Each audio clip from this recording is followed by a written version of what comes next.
Outbreaks are a thing of concern in the country, as Nigeria has reported nothing less than 20 cases of fire outbreaks within the past 4 months. Documents and property will not be recovered.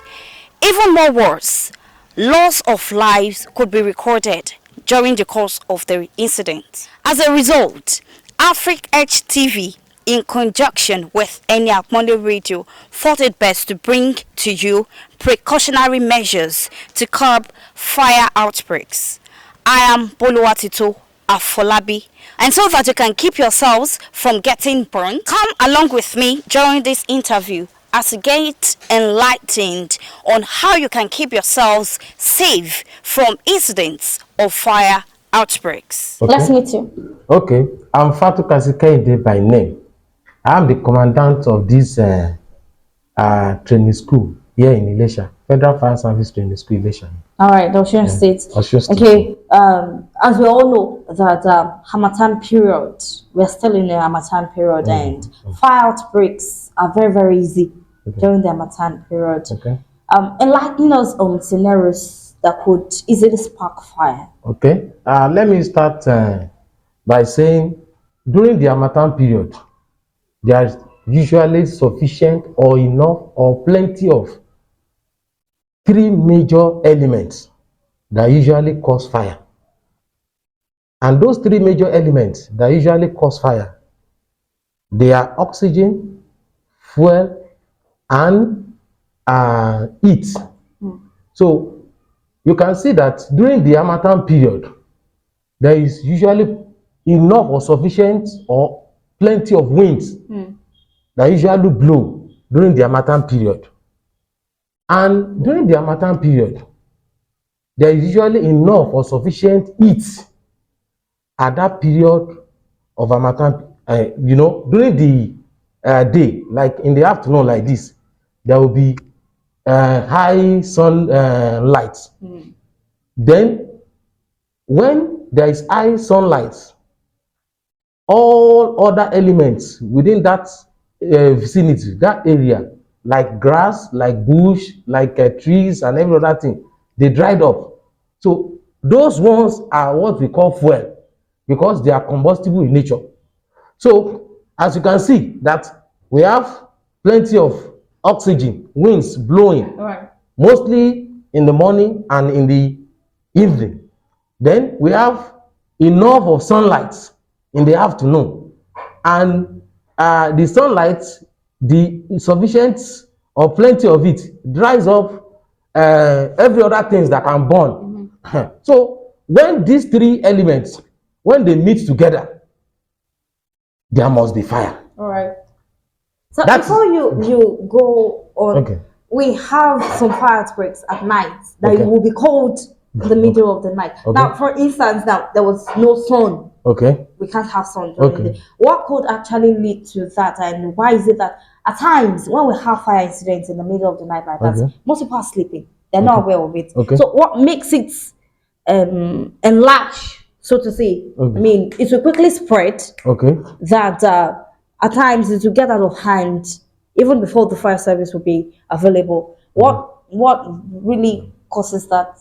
Like I was saying, there is sufficient or enough or plenty of sunlight during the day. It dries off everything. Even the woods that you use to make your roof, during the Harmattan period, they usually dry it off during the Harmattan period. So when there is an electrical surge in some of these residential area, maybe in the night, and there is a spark through it, those elements who are combustible elements that have dried up, they start burning.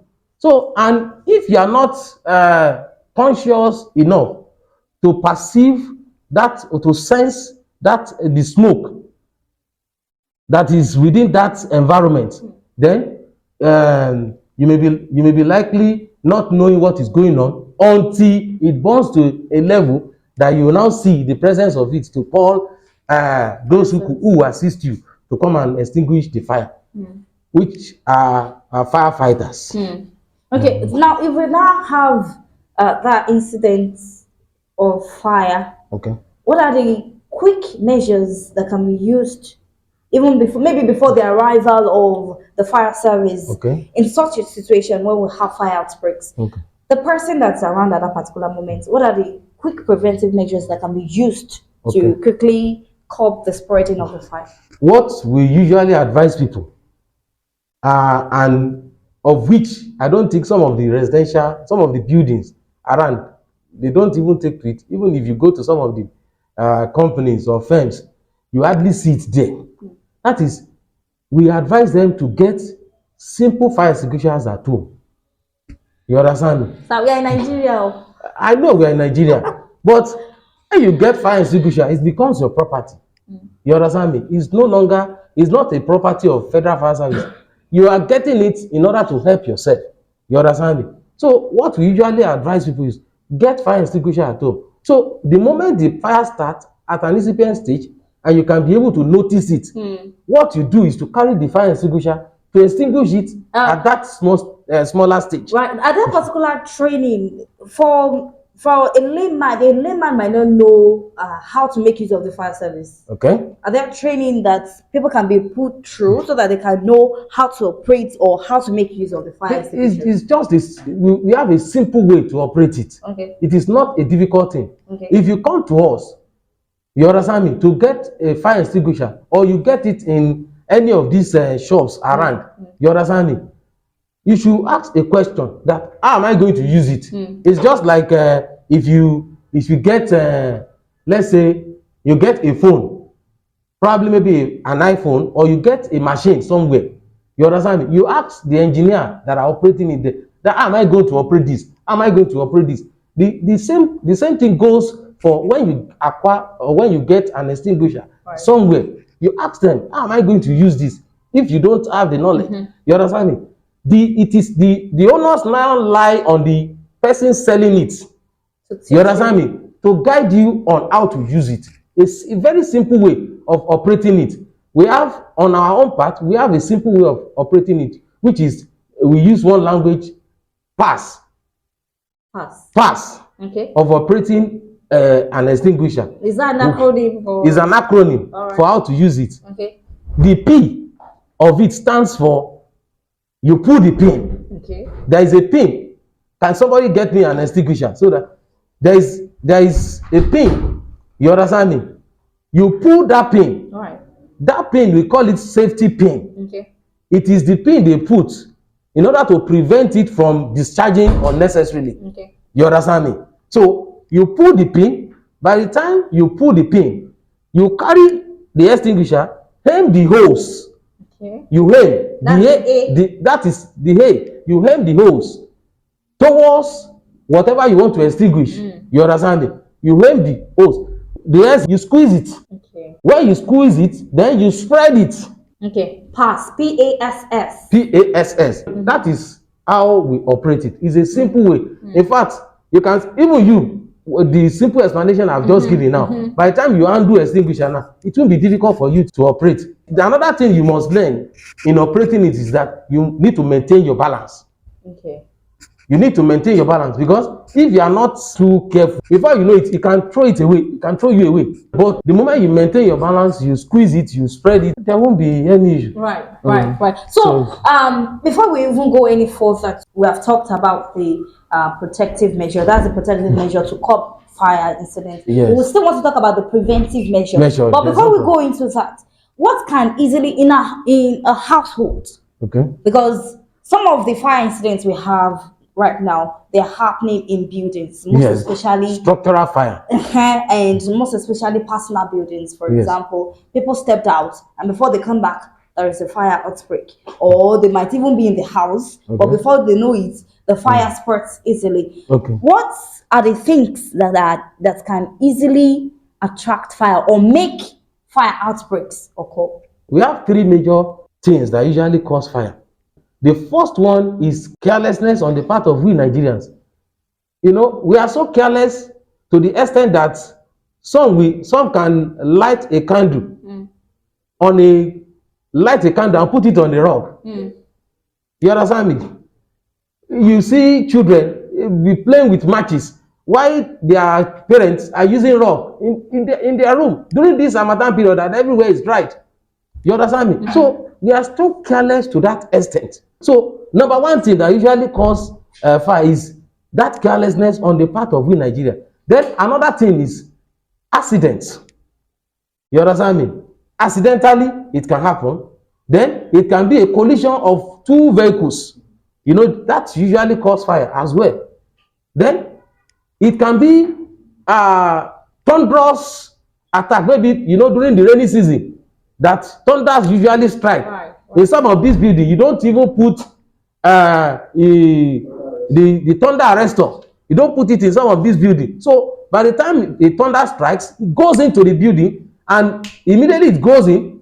The first thing it attacks is the electrical gadget you put in the building, and from there there could be a fire as a result of that. This thunder arrestor, personal buildings, yes, are they supposed to have it as well? Yes, they're supposed personal to building use it. And if a building, take for instance, if a building around this place has thunder arrestors, it can cover other 10 buildings around that area. Okay. Yes, it can cover. That means the 10 buildings can actually come together to get the fire arrest. Because, for example, if I own a building and I am to get the fire arrestor, okay, at the end of the day, that person, or take me for example, I might be feeling someone that I was one that got fire arrest. Okay, and it's actually benefiting not only me, but also the buildings around. Yeah. So that means that those other buildings have to actually come around to get the fire arrest. So instead of, because at times people might think that, okay, this thing is expensive. Yes, very, very. So a particular building might not be able to afford to get the fire arrest. Okay. But if 10 buildings can actually come together to get the fire arrest, so would that really benefit the people? In most cases, 10 buildings they don't even need to even come together to get a fire arrest. Okay. Somebody around that area, building around that area, can install a fire arrestor in his building. Like on a place in my house that I'm living in Abuja, there is no fire arrestor in my home personal building, but I have somebody who install it in his own house, very close to my own, and I'm benefiting from it. So if somebody installs it, it can cover as many houses as possible around that area, maybe like 10 or even 15 houses around that area, if it is well installed. So it is very, very important that maybe somebody around that area. But if the whole of that area, maybe no building around that area has the thunder arrestor, those buildings at risk of experiencing that attack when the thunder strikes. You understand me? All right. I believe that's one of the preventive measures of fire outbreaks now. Yes. In case of thunder arrestor. What are the other preventive measures? Yes. Now, I will still talk about that. I'm still going. I've not talked about the third major causes of fire outbreak. You understand me? You know, I've only talked about carelessness. I've talked about accident. Then I want to talk about arson. Arson is a willful act, deliberate act. You know, of setting a place on fire. This usually happen among the politicians and even marketers. Somebody who is jealous of others. You know, maybe probably one is selling much more than the other in the market.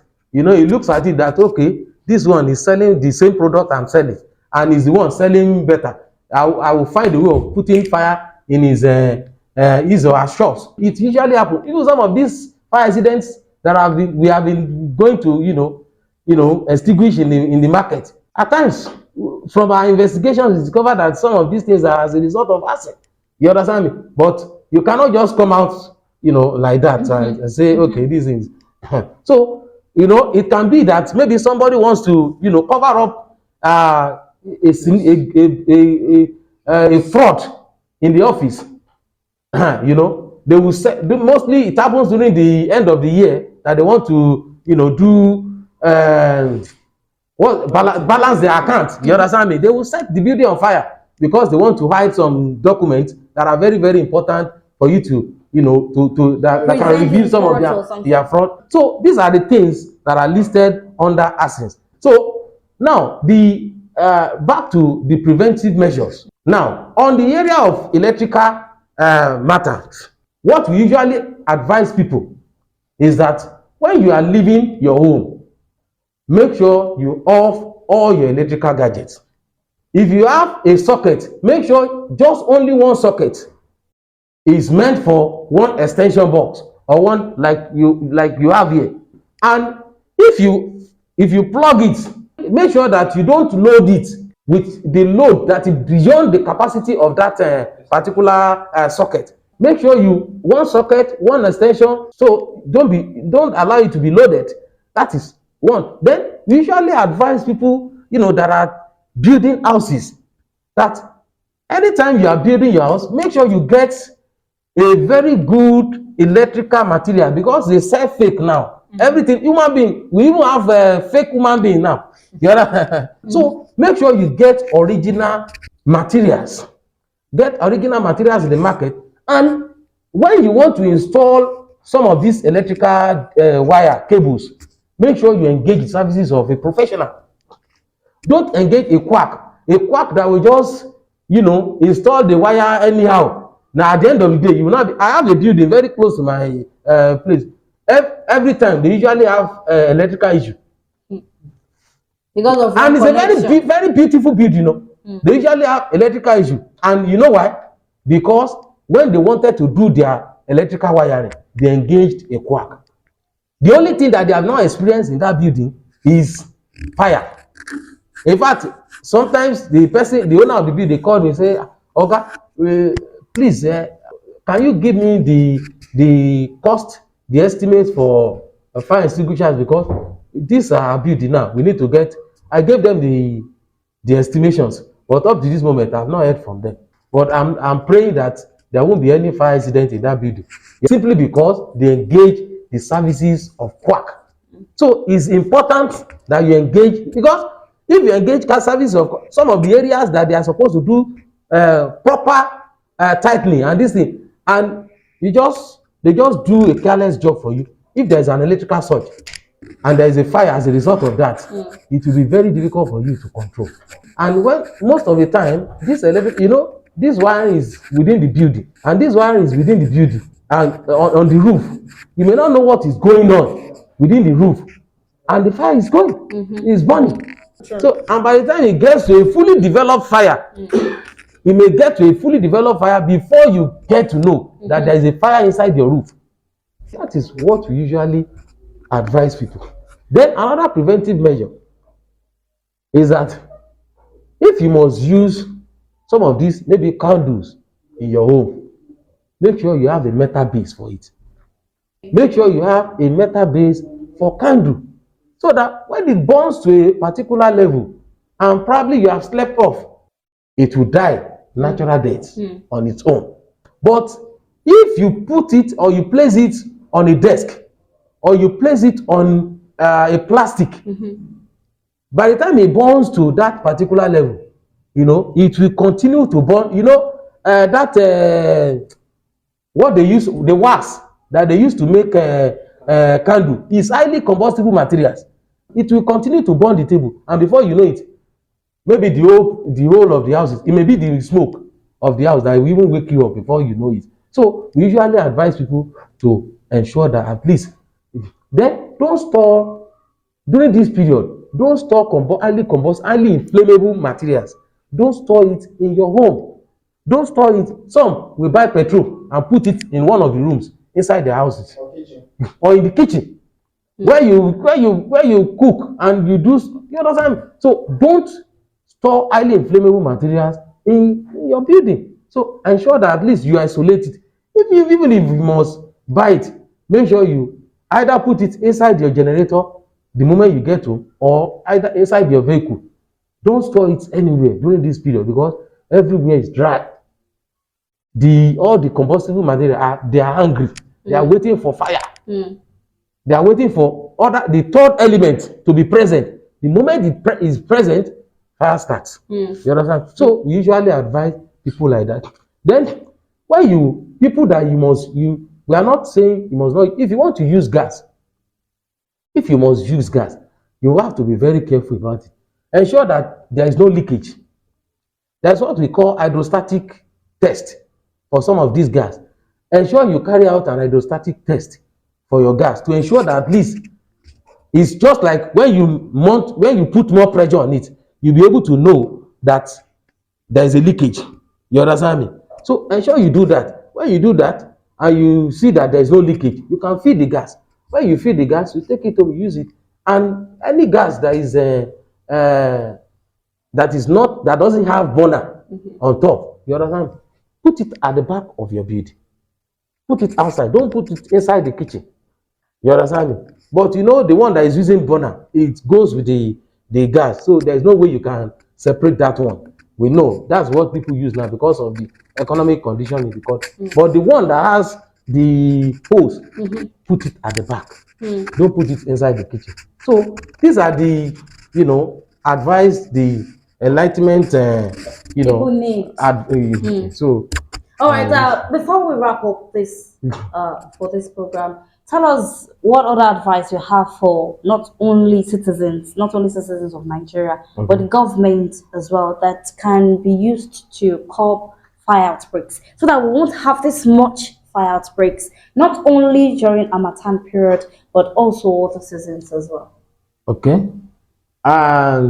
Yes, one of the advice I have for, let me first of all start with the citizens, that at this very point in time, as you can see, the economy is somehow harsh. You understand me? And it is not good for you to use the money that you are supposed to feed your family to be buying properties or buying equipment or buying electrical gadgets during this period. So I want to advise the general public to be very, very careful and take some of these, preventive measures, advice that we have given them, and take it very, very serious.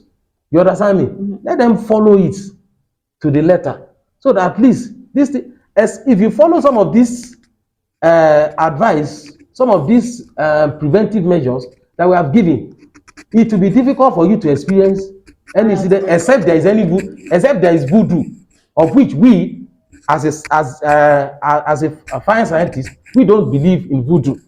But as a cultural person in our environment, people believe in voodoo, that maybe they send it to you, or we don't believe in that. You know that scientifically something must have caused it. But if you follow some of these level, if you follow some of these instructions, some of this advice we have offered, there won't be any issues as regards the fire. So my advice to the general public is they should be very, very careful and follow some of these preventive measures to the letter. And again, to the government, first and foremost, I want to advise the government to please support firefighters. At this period of time, we need your support. Whatever support we get will boost our morale to work better, both in the area of going out to enlighten the public, both in the area of preventing the fire, both in the area of carrying out the fire protections. So it will boost our morale in doing that. And again, they should please ensure that all the legislations as regards safety, they back us. We have fire safety codes that we follow, and each time we roll out some of these code, some we maybe as a result of their connections, like the case of establishment of the gas stations that you talked about now. By our code, such a gas station is not supposed to be established in a residential area. You understand me? By our code, there is a fine for such. But if you go there and you make probably maybe the person has campaigned for the government of the day, before you know it, and such a person is arrested and put in jail, before you know it, they will use their connection. But if somebody is used as a scapegoat for that, other will adjust. So we need government support all our regulations, so that at least we can citizens abide by the rules and regulations, so that at least the world can be better for all. Not even only gas stations, we have petrol stations now in the middle of residential buildings now. Yes. That's actually very common in Nigeria, and we actually don't know how this.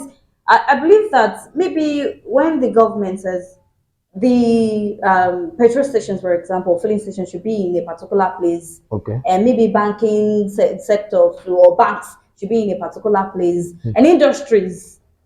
Most industries make use of these things that are inflammable. Yes. But now we now find big industries in the middle of residential buildings. Okay. So maybe they can follow. Maybe the government too can propose laws. Okay.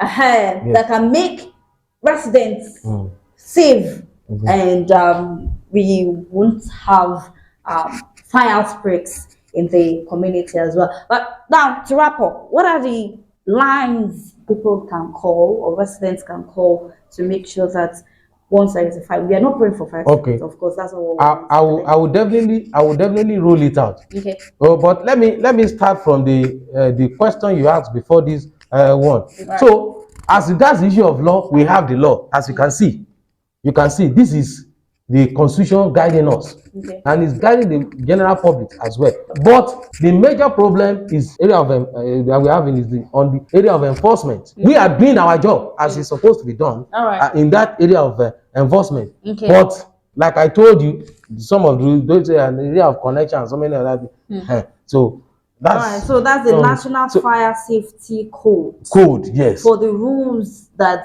citizens are supposed to abide by, and also related to the fire service agencies as well. So that's all right. We hope that one day Nigeria can really abide by this rule. By the grace of God, right? Hopefully. So now the hotline for general public to call in case there is any fire incident in their it may not be in their home alone, it may be in the premises, because you need to help others as well. It is not necessary that it should be in your home before you call. The moment you sense presence of fire in any environment, you can call on us. So the hotline to call is 081 57 88 78 22.